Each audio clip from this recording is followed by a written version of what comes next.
চোট জর্জর নেইমার এবার কোভিড টেস্টে পজিটিভ। নেইমারের করোনায় আক্রান্ত হওয়ার খবর নিশ্চিত করেছে তার ক্লাব সান্তোস। বান্ডেল থাকলে প্রতি সেনমানিতে টাকা বাঁচবে। বিকাশ সেনমানি বান্ডেল কিনে জিতুন প্রতি লেনদেনে।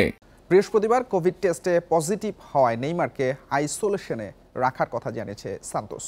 চোটের কারণে ক্যারিয়ারে অসংখ্য ম্যাচ মিস করেছেন নেইমার। পিএসজি ছেড়ে আল হিলালে যোগ দেওয়ার পর ১.৫ বছরের মতো মাঠের বাইরে ছিলেন। গত জানুয়ারিতে সান্তোসে যোগ দেওয়ার পরও একই রকম অবস্থা। এখন পর্যন্ত মাত্র ১২টি ম্যাচ খেলার সুযোগ হয়েছে ব্রাজিলিয়ান তারকার।